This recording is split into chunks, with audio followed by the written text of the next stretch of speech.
Hello everybody. आज मैं आपको टीच कर रही हूँ बीएड फर्स्ट ईयर का जो हमारा सब्जेक्ट है teaching of arts. Teaching of art के अंदर हम यूनिट फर्स्ट का 4th लेक्चर कर रही हैं, जिसमें हमारा टॉपिक चल रहा है अभी तक भारतीय कला का इतिहास। सबसे पहले हमने जो फर्स्ट लेक्चर में पढ़ा है वो क्या पढ़ा है? प्रागैतिहासिक युग। सेकेंड लेक्चर में हमने उससे थोड़ा सा आगे सिंधु घाटी की सभ्यता, हड़प्पा संस्कृति के बारे में हमने कुछ पढ़ा था।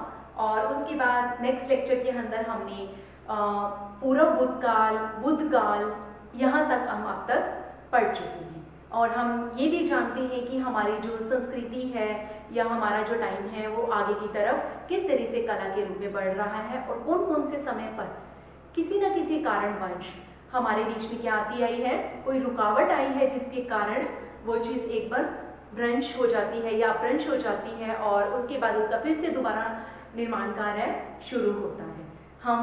आज हम पढ़ रहे हैं मध्य काल।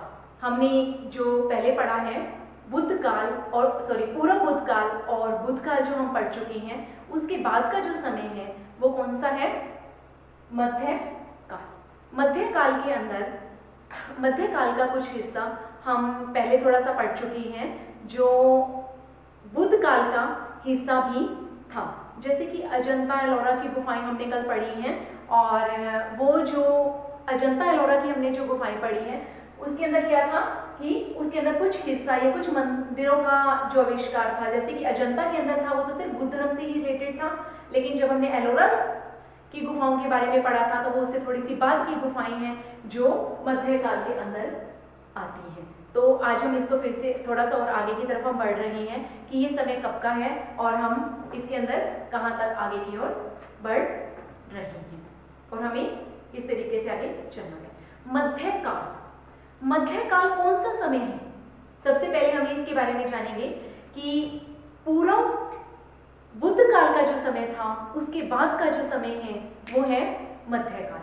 मध्यकाल हमारी ईसा पूर्व की सृष्टि नहीं है, अब हमारी ईस्वी में चल रहा है। छठी से सातवीं ईस्वी के अंदर जो भी कलाकृतियां हुई हैं, जो भी कार्य हुआ है वो कौन से काल में आ रहा है? हमारा मध्यकाल के अंदर हमें शो हो रहा है। तो आज हम इसके बारे में पढ़ रहे हैं मध्यकाल छठी से सातवीं। मध्यकाल का जो समय रहा है वो कौन सा है? छठी से सातवीं शताब्दी का जो समय है वो कौन सा है? मध्यकाल का समय है। ये मध्यकाल का समय कौन सा है? छठी से सातवीं शताब्दी।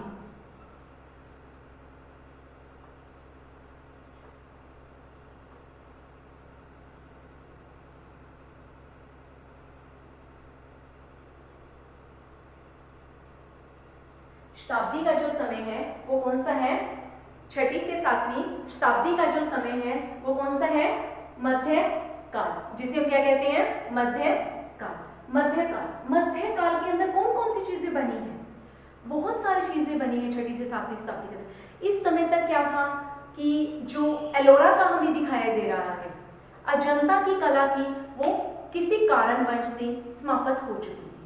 उस समय का जो प्रवेश था या बुद्ध का जो काल था वो समाप्त हो रहा था। पता नहीं ऐसा क्यों हो रहा था कि बुद्ध भिक्षु थे, जो वो लोग जो थे या वहाँ की जो जनता थी वो बुद्ध भिक्षुओं को अपना नहीं रही थी उस समय में, कि उस काल को या बुद्ध को या जो भी है, और जो उसके भिक्षु थे वो भी जगह जगह जाकर फैलने शुरू हो गए थे। कोई नेपाल में जाकर बस गए, कोई चीन में जाकर बस गए, कोई तिब्बत में गए, कोई अफगानिस्तान और कुछ श्रीलंका में भी गए। मतलब कि भारत से बाहर के एरिया में जाकर बसना उन्होंने शुरू कर दिया था। और वो शुरू किया था उन्होंने वहां बसना क्योंकि वहां पर बुद्ध के जो भी जनता थी वो बुद्ध की बहुत ज्यादा प्रेमी थी, बुद्ध के अनुयायी वहां पर बहुत ज्यादा थे।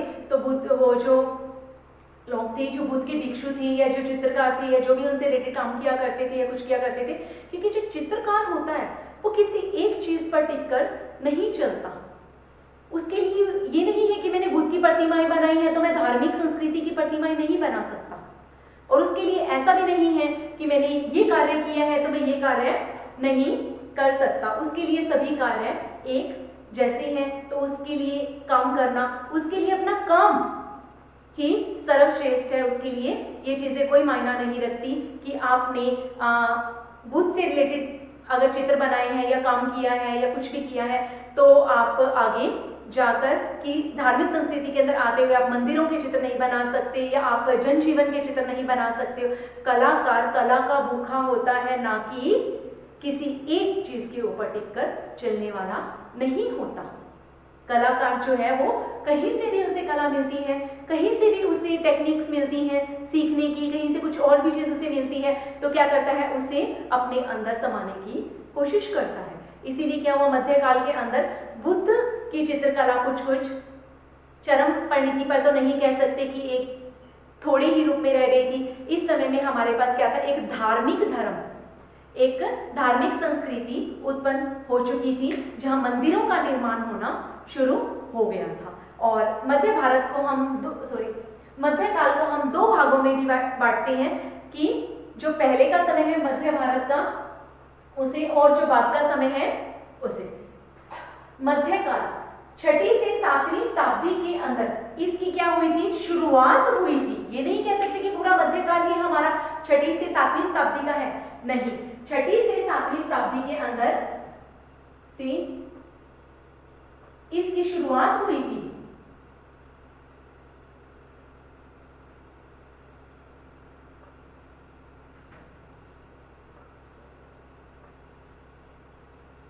उदय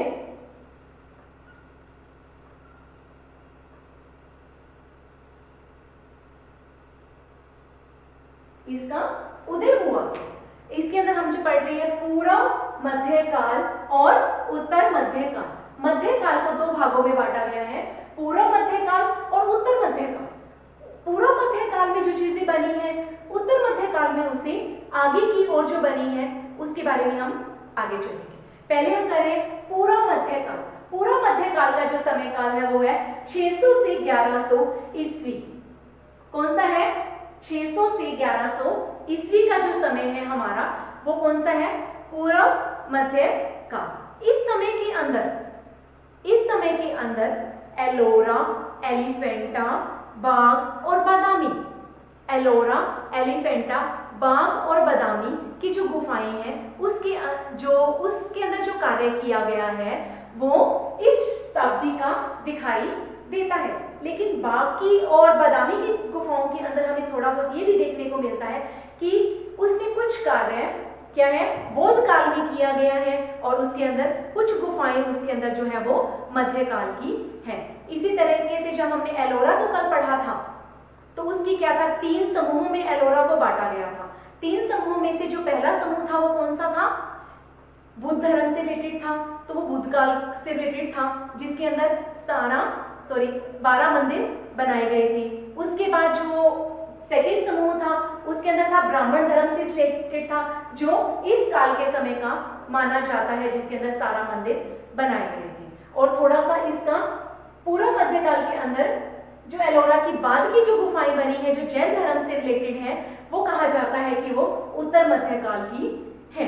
जो जैन धर्म से रिलेटेड जो 5 मंदिर बने हुए हैं वहां पर वो कौन से एरिया के माने जाते हैं, कौन से काम के माने जा रहे हैं, कौन से समय के माने जा रहे हैं, वो उत्तर मध्यकाल के माने जा रहे हैं। क्योंकि उत्तर मध्यकाल के अंदर धार्मिक धर्म के साथ साथ जैन धर्म भी हमारे बीच में आ चुका था। तो जैन धर्म से रिलेटेड भी हमारे पास चित्रकारी और पोथी ग्रंथ वगैरह जो साहित्य हैं या कुछ भी हमें मिले हैं वो सब लिखने शुरू हो चुके थे। पूर्व मध्यकाल के समय के अंदर पोथी चित्रण हो गया था। उसका हमें एक अवशेष उदाहरण भी कई मिले हैं जिसमें से एक विष्णु धर्मोत्तर पुराण। विष्णु धर्मोत्तर पुराण जो है वो कहाँ का है, पूर्व मध्यकाल के अंदर ही लिखा गया है, जिसके अंदर उससे पहले की जो जातक कथाएं हैं या जो भी कथाएं उससे पहले जो बीती हैं या कुछ भी है उनका वर्णन उसके अंदर है किया गया है। चोल कला जो चोल राजा के वंश, एक चोल वंश था, चोल वंश का शासक जो था, चोल वंश था, जैसे कि एक एरिया डिवाइड होता है इस तरीके से उसका चोल राज्य था जिसका वंश शायद चोल राज्य संभाल रहे थे। चोल कला के नाम से भी उसे जाना गया है, इसीलिए इस काल को चोल कला के नाम से हमने जाना। दक्षिण में चोल साम्राज्य, दक्षिण के अंदर भी चोल साम्राज्य का उदय 9वीं शताब्दी के अंदर हुआ। दक्षिण के अंदर चोल जो साम्राज्य था उसका उदय 9वीं शताब्दी के अंदर हुआ, जो इसके अंतर्गत आता है। और बहुत से मंदिरों का निर्माण भी इस समय में हो चुका था। मंदिरों में कौन से हैं? इतने मंदिरों का निर्माण इसके अंदर हो चुका था, अलग अलग तरह की नए से नए मंदिर, जिसके अंदर भव्य मूर्तियां और ये सब चीजें बनी हुई थी। लेकिन कुछ लोगों ने या ये कह सकते हो कि कुछ बुद्ध धर्मी थे जो इस चीज को एक्सेप्ट नहीं कर रहे थे, मान नहीं रहे थे, तो उन्होंने इस चीज को क्या किया कि उन्होंने क्या किया, इन चीजों को खत्म कर दिया। बहुत से मंदिरों को तोड़ दिया गया, जो मूर्तियां बनी हुई थी उनको क्या कर दिया गया, नष्ट कर दिया गया। चित्रकारी थी, पोथियां थी, या जो कुछ भी लिखा हुआ उन्हें मटेरियल मिलता था इस कि पहले के ग्रंथों के अकॉर्डिंग या कुछ भी, उन्हें नष्ट कर दिया गया था। और कुछ तो ये भी कहा जाता है कि काफी मंदिरों के टूटे हुए रूपों के अंदर भी हमें टूटी हुई मूर्तियां मिली, जिनको पुरातत्व विभाग ने क्या किया, उनको समेटकर कुछ को जोड़ने की भी कोशिश की। टूटी हुई मूर्तियां भी हमें ब्रह्म रूप में मिली है, बहुत सारे रूप में मिली है इस समय की, लेकिन बहुत से मंदिर बच गए थे। उनमें से एक सबसे बड़ा मंदिर हमारे बीच में अभी भी है, वो है तंजौर का बृहदीश्वर मंदिर। कौन सा है? तंजौर का बृहदीश्वर मंदिर। कौन सा मंदिर है? तंजौर का बृहदीश्वर मंदिर। जिस मंदिर को देखने के लिए बहुत दूर दूर से, यहाँ की तक कि विदेशों से भी नागरिक आते हैं उसे देखने के लिए और उसका आनंद लेते हैं। और इसके अंदर क्या है, शिव जी की जो प्रतिमा बनी हुई है घोड़े के ऊपर, एक ही ऐसे एक कृष्ण की प्रतिमा भी बनी है, शिव जी की काफी प्रतिमा इस मंदिर के अंदर बनी हुई है, और चक्र के बारे में दर्शाया हुआ है। बहुत ही सुंदर भव्य मंदिर, जिसको हम आज भी देखते हुए कहते हैं कि इस मंदिर का निर्माण किस तरीके से, इतने ऊंचे मंदिर का निर्माण किया गया होगा। कि जो पुरानी इमारतें हमें मिल रही हैं या मंदिर मिल रहे हैं, कि आज के टाइम में तो हमारे पास जेबीसी मशीन होती है, किसी चीज के लिए क्रेन होती है एक से एक ऊपर पत्थर रखने के लिए, लेकिन उस समय के अंदर एक पत्थर के ऊपर दूसरे पत्थर को किस तरीके से रखा जाता होगा, जो अगर हम सोचते भी हैं कि बिना मशीनरी के, वो भी हमारे लिए सोचना भी मुश्किल होता है। जो इतने साल पहले भी उनको जोड़ने के लिए सीमेंट नहीं थी, ऐसी क्या चीज वो यूज करते होंगे कि जैसे एक पत्थर से दूसरे पत्थर के ऊपर रखा गया। और इतने साल पुरानी चीजें भी हमारे पास आज की चूंकि त्यों हमारे पास मौजूद है। ऐसे काफी मंदिर हमें मिले हैं जिनका आज भी हमें इसको देखने को हमें मिलता है। इसके बाद का हमारे पास जो समय है वो है उत्तर मध्य काल। ये कौन सा है काल? चोल शासक के साम्राज्य का है। पूर्व मध्य काल है। इस समय में मंदिरों का निर्माण बहुत अच्छे से हो चुका था। मंदिरों से ही हम जान पड़ते हैं कि हमारे पास क्या है कि उस टाइम तक ब्राह्मण धर्म पनप चुका था। मंदिर नाम आते ही हम, जब बौद्ध धर्म की बात आती है तो हमें ये कि बुद्ध के भिक्षु ही बौद्ध धर्म से यानी आए थे, लेकिन जब मंदिरों की बात आ जाती है तो हमारे माइंड में पहले से ही चलता है कि उस समय में ब्राह्मण धर्म पनप चुका था, जो आज भी चरम परिणति पर है। जो तंजौर मंदिर मैं बोल रही हूँ कि तंजौर का बृहदीश्वर मंदिर है, वो किसने बनवाया था? चोल सम्राट राज्य ने 1000 ईस्वी में उसे बनवाया था। उसके बाद हमारे उत्तर मध्य काल 1100 ईस्वी से 1500 ईस्वी के अंदर इसका जो समय चला है, इस समय के अंदर जो भी हमारे कार्य हुआ है उसे कौन सा बोलते हैं हम? उत्तर मध्य काल। कौन सा काल बोल रहे हैं हम इसे? उत्तर मध्य काल। उत्तर मध्य काल क्या है? 1100 ईस्वी से 1500 ईस्वी के अंदर जो कार्य हुआ है वो कौन सा है? उत्तर मध्य काल। उत्तर मध्य काल के अंदर बहुत से ग्रंथों की रचना हुई। यहाँ थोड़ा पोथी चित्रण हुआ, लेकिन यहाँ पर हमारे पास आते हुए ग्रंथों की रचना हुई और ग्रंथों में चित्रावली भी हुई, जिसका विषय क्या होता होगा? उस टाइम कागज का निर्माण तो नहीं हुआ था। आप बताएंगे कि उस समय के अंदर कागज का निर्माण इतना नहीं था। ये ग्रंथ जो है वो किस पर लिखे गए हैं? वो ताड़पत्र पर लिखे गए हैं। वो किस पर लिखे गए हैं ग्रंथ? इस समय में जो ग्रंथ लिखे गए हैं वो ताड़पत्र पर लिखे गए हैं। एलोरा की गुफाएं हैं और एलिफेंटा जो है, हमारी एलिफेंटा की जो गुफा है वो इसी काल की देन मानी जाती है, जो दक्षिण पश्चिम के अंदर स्थित है। एलोरा की जो तीसरी समूह है जो जैन धर्म से रिलेटेड है और कुछ दूसरा समूह है जो धार्मिक धर्म से रिलेटेड है, उसके भी कुछ परिणाम इस समय के भी मिलते हैं एलोरा के अंदर। तो इसके अंदर क्या था, एक अमित तीर्थार्थ चिंतामणि, अमित तीर्थार्थ चिंतामणि जो ग्रंथ है वो इस समय का सबसे बड़ा ग्रंथ बोला जाता है। कौन सा ग्रंथ है वो? अमृत चिंतामणि चिंतामणि जो ग्रंथ है वो इस समय का सबसे मेन ग्रंथ बोला जाता है, जिसका निर्माण किसने किया था, जिसने वो ग्रंथ लिखा था, जिसके रचयिता कौन थे? सोमेंद्र ने उस ग्रंथ को लिखा था। इसे हम आगे की ओर बढ़ते हैं। इस समय में क्या था, धार्मिक चित्र ही बने हैं और पोथी चित्रण यहाँ की सबसे मुख्य विशेषता भी रही है और पोथी चित्रण इस समय में सबसे अधिक हुए हैं। इस समय के अंदर इनको 4 शैलियों में भी बांटा गया है। इस समय को 4 शैलियों में भी बांटा गया है, 4 प्रमुख शैलियों में इसको बांटा गया है।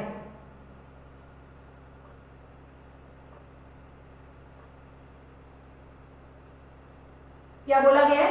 4 प्रमुख शैलियां, 4 प्रमुख शैलियां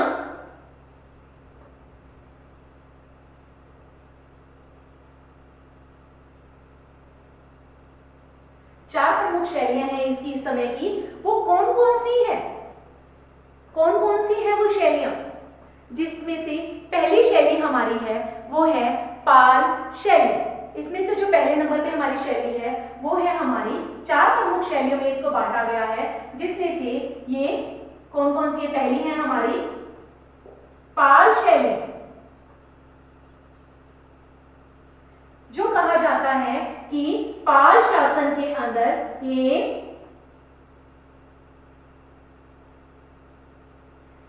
पाल शैली जो पहली शैली है ये किससे संबंधित है? पाल शैली पाल शासन के अंदर इसका पाल शासक था जो हमारा, उसके अंदर इसका बौद्ध धर्म से संबंधित है और पाल शासन के नाम पर इस शैली का नाम पड़ा है पाल शैली। पाल शैली का नाम किसके ऊपर पड़ा है? पाल शासन के ऊपर इसका नाम पड़ा है पाल शैली। इस समय के अंदर सबसे ज्यादा क्या बना है? बुद्ध धर्म से रिलेटेड ही काम किया गया है। इस समय के अंदर क्या किया गया है? बुद्ध धर्म से रिलेटेड ही काम किया गया है और इसका जो समय है वो समय है हमारा 900 ईस्वी। 900 ईस्वी का जो समय माना जा रहा है इसका, वो है पाल शैली का समय हमारा माना जाता है। इस समय के अंदर क्या हुआ है? हमारा बुद्ध धर्म से रिलेटेड चीजें बनी हैं। इसमें जो कार्य मिला है वो ब्राह्मण धर्म से रिलेटेड भी मिला है इस शैली के अंदर, लेकिन बुद्ध धर्म से रिलेटेड हमें ज्यादा मिला है। इसके बाद दूसरे नंबर पर हमारी आती है जैन शैली। दूसरे नंबर पे हमारी कौन सी आ रही है? जैन शैली। जैन शैली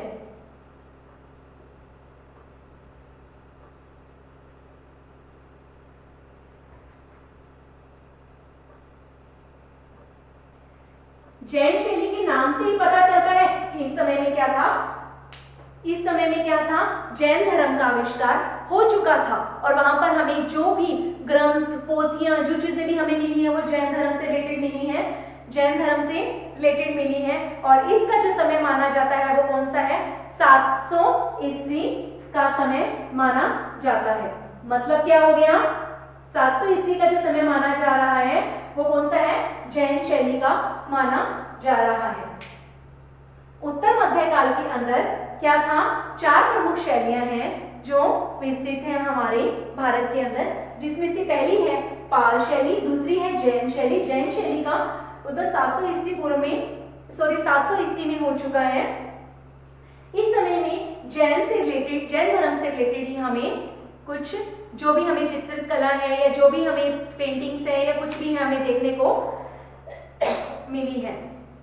इसके बाद तीसरे नंबर पे हमारी है इसकी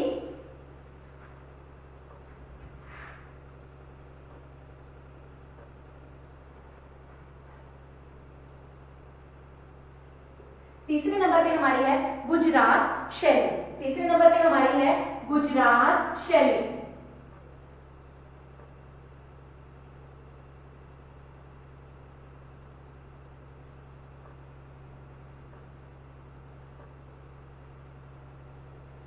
गुजरात शैली का जो समय है वो कब का माना जा रहा है? गुजरात शैली का जो समय है वो इससे थोड़ा बाद का समय माना जा रहा है। करीब कौन सा समय माना जा रहा है? जैन शैली का पहले का माना जा रहा है। ये 900 ईस्वी में पनपी है, ये 700 ईस्वी में पनपी है। गुजरात शैली जैन शैली के आसपास ही पनपी है। लेकिन इसकी विशेषता क्या है? इसके अंदर जो हमें पोथी चित्रण मिली है, ये जो भी कार्य हमें मिला है या पेंटिंग्स मिली हैं या जो भी चीजें हमें मिलने को आई हैं वो किस धर्म से संबंधित, वो हमें इसके अंदर अजंता की छाप मिली है। जो अजंता के टाइम पे बुद्ध धर्म से रिलेटेड पेंटिंग की गई थी, ये जो भी कार्य उस टाइम पे किया गया था, कुछ अलंकरण का कार्य भी हुआ था, वो कार्य हमें इसके अंदर उसकी कॉपी की गई है। गुजरात शैली के अंदर क्या हुआ है? अजंता की कॉपी है, अजंता से रिलेटेड ही कार्य किया गया है। अजंता के समान तो कार्य नहीं गिना जा सकता इन पोथियों में। जो चित्र रचनाएं की गई हैं, कपड़े के ऊपर की है इन्होंने, ताड़पत्र पे की है, और इस समय में थोड़े बहुत कागज टाइप का एक कागज और आता था, उसके ऊपर भी इन्होंने ये कार्य किया है। उसके बाद आ रही है हमारी चौथी अपभ्रंश शैली। अपभ्रंश शैली, अपभ्रंश शैली चौथी कौन सी है हमारी? अपभ्रंश शैली।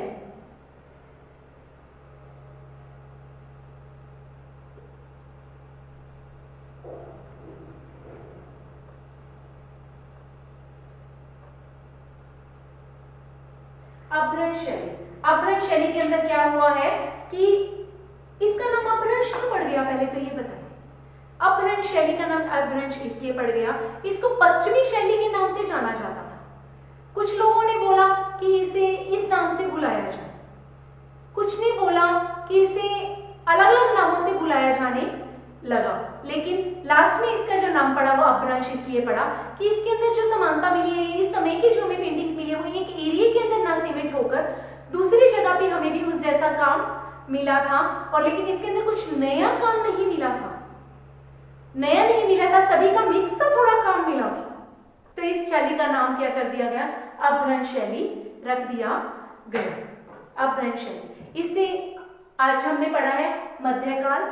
मध्यकाल के आगे हम पढ़ेंगे राजस्थान शैली, और राजस्थान शैली के बाद आएगी हमारी मुगल शैली। इसके बारे में हम थोड़ा सा पढ़ेंगे। जो हमारे भारतीय इतिहास चल रहा है, भारत की कला का जो इतिहास चल रहा है, उसके बारे में हम थोड़ा थोड़ा पढ़ रहे हैं ताकि आगे की तरफ हमें इन चीजों को लेकर दिक्कत ना आए। तो आज हमने पढ़ा है मध्यकाल। मध्यकाल हमारे यहाँ समाप्त होता है। इसके बाद आएगी हमारी राजस्थान शैली।